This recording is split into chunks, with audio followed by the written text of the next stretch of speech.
Hi friends, Mario Cavallo here. I'm really happy to finally be giving you this update on coronavirus, COVID-19. The point is that finally I'm happy that people are really going to watch this video and pay attention, because we've reached that point where everybody's stopped being in a good mood and having the happy, smiley conversation about this virus. We're going to talk about 6 things. Okay, just pay attention and share this with everybody. I've been doing all the research. Here's exactly what you need to know. We're going to cover the 6 following areas. Number 1, that the virus is very serious and contagious. Number 2, that it goes for many, many days where you don't even have symptoms and you're spreading it around, and those 2 first things together are a real serious problem. Number 3, that it really likes your lung tissue.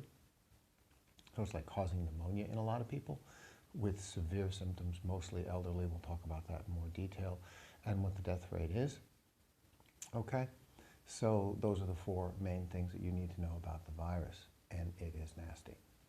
Okay, number 5 and number 6 kind of go together, and that is what you definitely need to do and be doing, especially as this virus finally gets closer to your city. Once it hits your city, you have to be in your protection and isolation mode immediately, and adjust how you live your life and how you think on a daily basis. And then you have to deal with the American primarily, I'm talking to Americans here for the United States market, and you have to deal with, unfortunately, the American medical system and the way that it works, and this is tough stuff.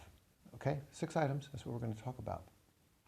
And the reason we're going to talk about them today, and many, many people are going to watch this video, is because finally all of you are past the point where you're having the happy Fox and Friends conversation. Hi everyone. Hey, listen, it's good to see all of you today. Well, there's a lot of really serious things going on in the world, and we all know about the coronavirus, and we've invited Dr. Mary on the show today. Mary, how are you? Hi, I'm so glad to be on the show. It's great. Mary, you've been a doctor for 20 years. Yes, and I'm going to share with everyone. We want to ask a question: is the coronavirus dangerous? This is the question on everybody's mind.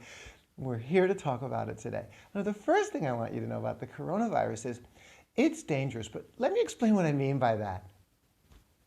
Okay. The United States of America media, you guys are all through that happy stage, right? You're done trying to play? Yeah, good. See, so now we're to like, no. We're like, no, this is a serious conversation. The Harvard guy was on and said, no, this is a serious conversation. This is a pandemic. This is a nasty virus. We even think as many as 40 to 70% of the population are going to get it. Okay, so that's why, finally, I'm happy.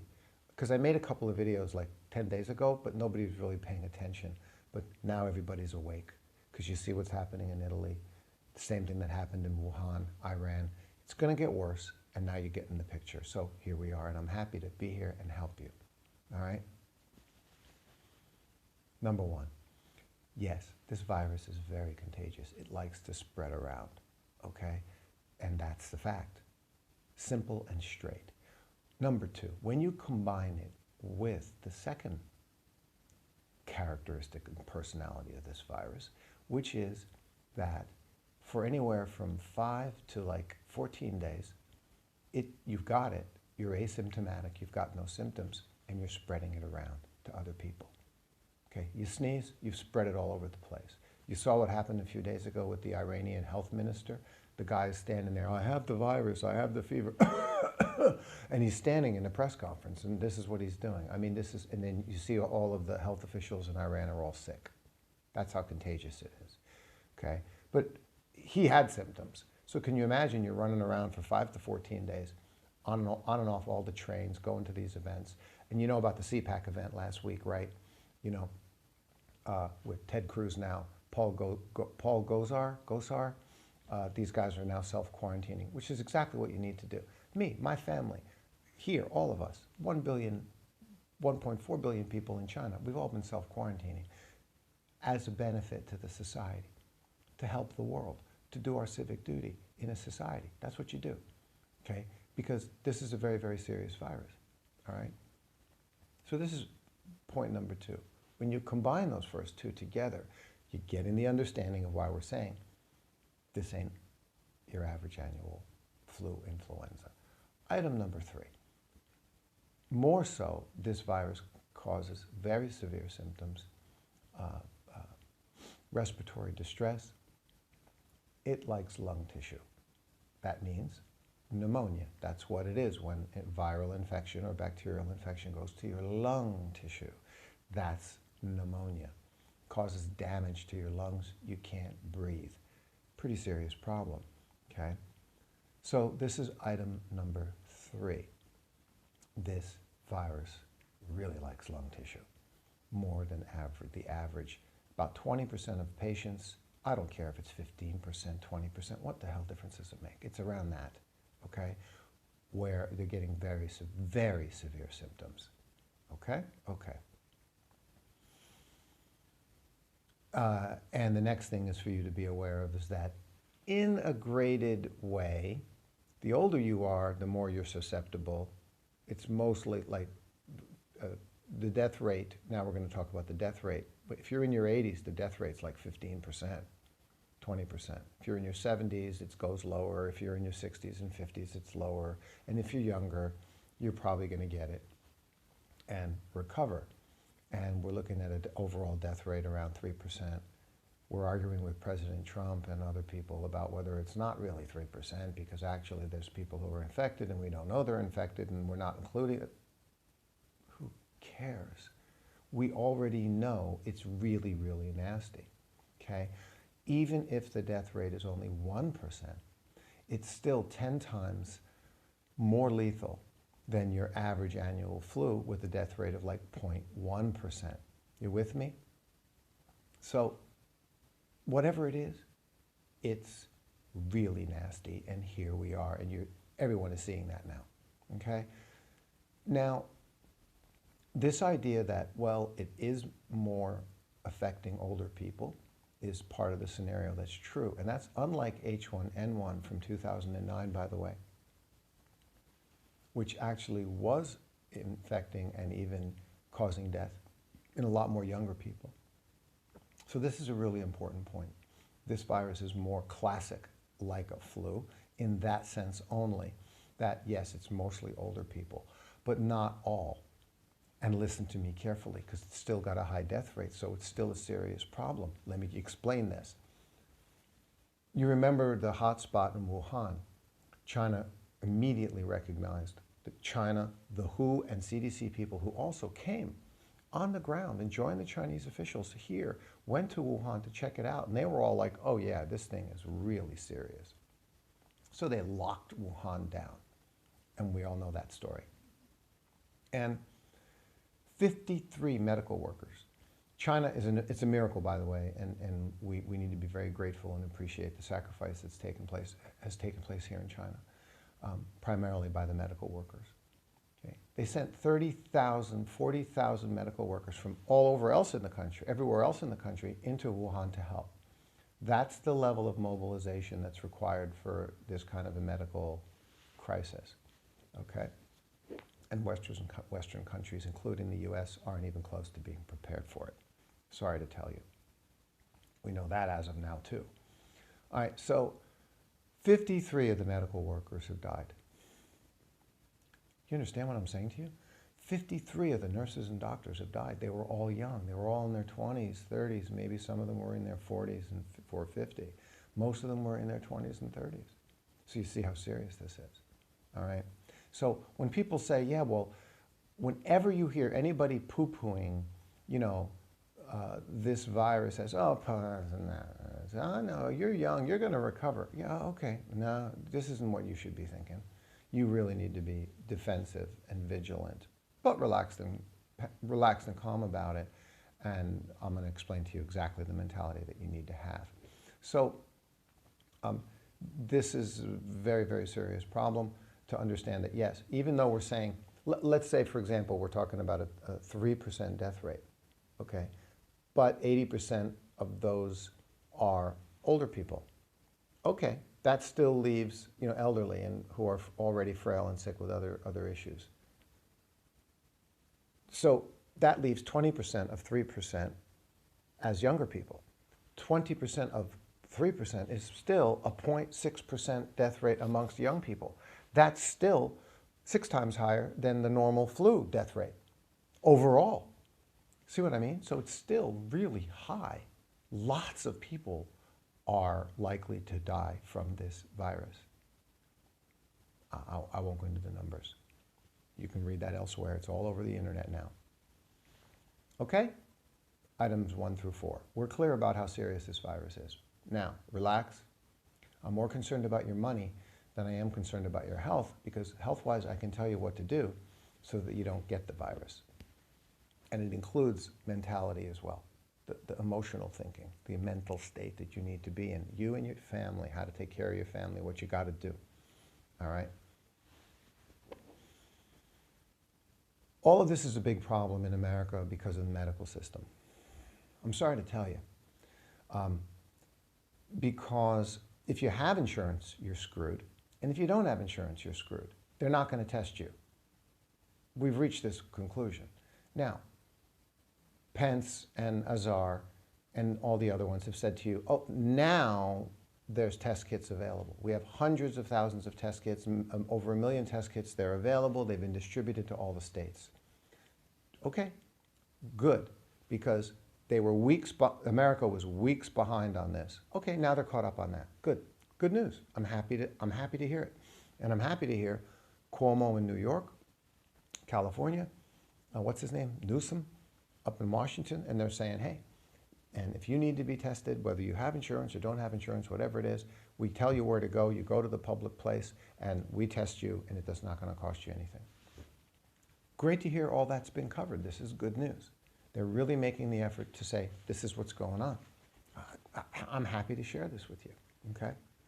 The problem is they're not going to test you until they think you're going to drop dead, okay? And that's the problem with the American system. It's upside down. You go to the doctor and say, man, I've never had this much kind of chest pain from coughing. This is just nasty. And you got a fever? What's your fever? Yeah, 101. You know, John, you're not that bad. I mean, it's the flu. No, you're not really ticking all the check boxes for that coronavirus thing. So, go home. And we don't need to, we're not going to test you for that. And that's exactly what's happening. They're not testing. The doctors are not testing. This is the way they're getting away with not testing anyone. And then they'll never know. And they complain about China saying they don't know how many cases there really are. We're testing. It's in America that they're not going to test. Even when you go to the doctor with the symptoms, the doctor's not going to test.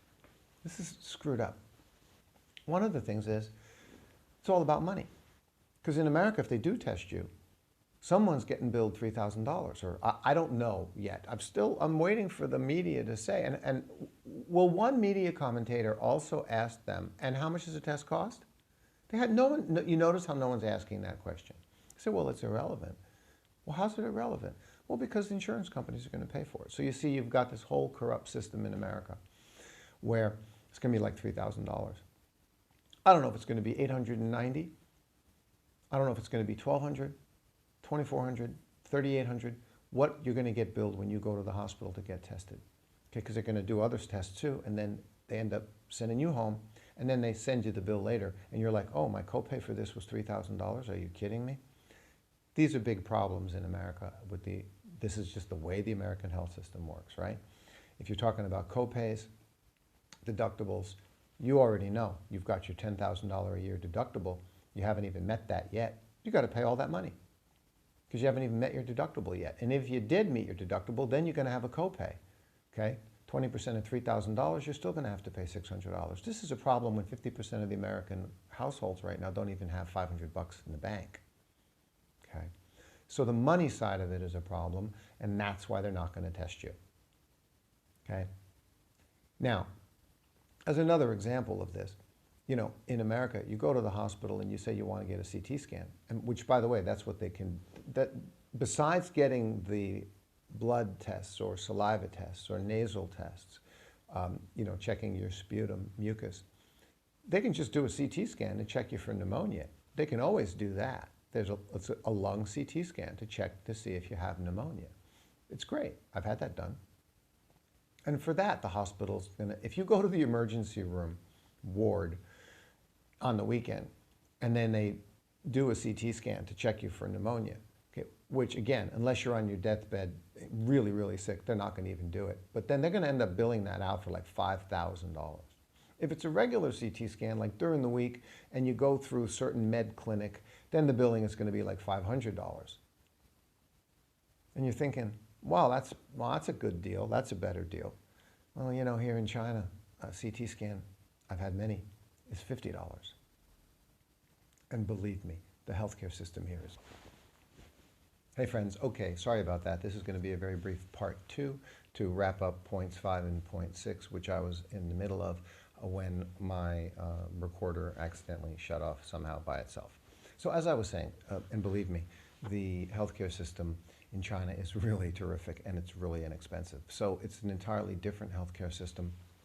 Hey, it has its flaws like any healthcare system. But of course, the problem in America is the cost, and everyone has to deal with that. So we just finished talking about that. Now, I need you to know the mentality of the fact that you need to respond to all this. When the virus especially is going to hit your town, get anywhere near you, or you even think it's going to get anywhere near you, you've got to adopt a mentality of you're going to isolate. You definitely are going to isolate yourself, your body, your physical body. You know, you got to apply this to your family of isolation and social distancing, but with a relaxed mentality of, it's like saying, you know, there's a problem. We're going to get away for a couple of weeks. We're going to go camping. Come on, honey. Come on. Hey, kids, let's go. Honey, kids, come on. We're going to go to the mountains. We're going to go camping for a month. Okay, let's pack everything up. Let's go. Okay, Dad, let's go. That's what you got to do. You need to be in a relaxed mentality and understand that what is it like when you go camping? You're getting away from everything. You're isolating yourself. And that's the mentality. If you can afford to, you literally should do it. Okay? I'm talking about being at home and having that same mentality. Okay? Now, you combine that with isolating and hygiene practices. You've already been told, wash your hands. The more you do hygiene-wise, the better. The more often you do it. But the magic formula is this mentality of, hey, we're going to go camping. What's that like? We're going to isolate ourselves. We're not going to do anything. And we combine that with understanding that Mom was right. You see these fingers? When you go out, don't touch anything. Don't touch it. It's dirty. You know, your mom was driving you crazy with that stuff. Mom was right. Mom, I appreciate you. Okay? This is serious. But I'm sharing it with you in a way that you can get this mental idea and emotional idea in your mind of how you need to be thinking about this for yourself, for your loved ones, to protect everybody, including protecting the other people. Because you don't want other people who are not aware and don't know where they've been coming around you and touching you. So as soon as you walk out the front door of your home, as soon as you're out, okay, the rule is don't touch anything in public that you don't know what anybody else touched. You got to assume everything's not clean. You know, my brother owns a restaurant. He's telling me, he told everybody, every 20 minutes go and spraying all the door handles down and the doors, the high touch areas. They do this on cruise ships too, okay? Well, don't go on a cruise, not in these current circumstances, right? Too many, anything that's a place that's crowded, this is what you need to avoid, right? Okay? Especially because of what I told you, item number 1 and item number 2, remember? Because people are spreading the virus and they don't even know they have it. That's the problem. Okay? So when everybody says self-quarantine, it means self-quarantine for this 2-week period. If everybody around you self-quarantines, then after everybody comes out of their self-quarantine for 2 weeks, where they've really diligently self-isolated, and everybody looks at each other and goes, nobody's been sick? No, we've all been home quarantining. Safe. See how that works? And that's how that works, okay? But everybody's got to cooperate and everybody's got to do it, which is why when you go out your door, you don't touch anything. You don't touch elevator buttons, you don't touch door handles, you use tissues to grab things, you use your wrist to pull door handles, you use your key to push. I use my key, that's beautiful, the car key, you know, to push any elevator buttons or anything like that, okay? Disinfect everything all the time. This is what you need to do. And I'm sorry if this is going to be financially difficult for you. I understand that. You're going to lose money. I thought I was going to do 20, 25 days of corporate training this year. I ain't going to do it because the economy's going to be bad, and all the corporations here in China and this whole area, they're all going to cut their budgets. So that I'm not going to do any corporate training this year. So we've all lost money. I'm really sorry about that. You got to figure that part out. But you can't sacrifice your health and your family's health because of that. You got to figure out a way to make it work. So you're going to be home, and it's like I said, you know, you're camping. It's like you went isolated yourself, you know, with a tent. You go out in the woods with the tent, right? My family's in Phoenix, Scottsdale, up to Payson, an hour and a half to the northeast, the Mogollon Rim, the Sitgreaves Forest. It's beautiful. It's like a dream. You go relax, you enjoy yourself. You're going camping. What are you doing? You're going camping. You're not doing anything, right? That's what you're doing. You get your campsite in the campground, and your campsite's like 100 feet away from everybody else's campsite, and you're all waving to each other. Hey, how you doing? You know, you're isolating yourself. That's it. That's the mentality, folks. Isolating yourself and washing, hygiene frequently. Don't let other people cause germs to spread anywhere around you, especially what we're talking about in terms of coughing and sneezing, the social distancing. It's real. Let me mention this one last thing. Really seriously, when I go to the store now, I don't let anybody else touch the food I want. I go to the vegetable section. I went to the store the other day, and I had a pile of grapes in one hand, and I think I had a papaya in the other hand. And the lady had to weigh them. And she reaches to me to grab them, because she's got to weigh them. And I was like, no, no, no, no, no, no, no, no, don't touch my fruit. Crazy, right? But you know what? It's now a habit with me. Don't touch my fruit. I don't know where your hands have been. You don't need to touch my fruit. I know where the scale is. I walk with the lady over to the scale. I put the fruit on the scale, and she weighs the fruit. And then I take the fruit, and then I put it in my bag. So nobody else, you see what I mean? You gotta believe me when I'm telling you, this is the change in the mentality that's gonna be taking place all over the planet. Because this is gonna be the year of the global pandemic with this virus. This is the shift in the whole mentality of the world. So start getting yourself in this direction mentally and emotionally. God bless you. Take care of your family. Take care of yourself. Take care of your loved ones. If you're struggling with the financial side, do your best to work through that part. All right? That's it. I'll see you. Thanks, everybody.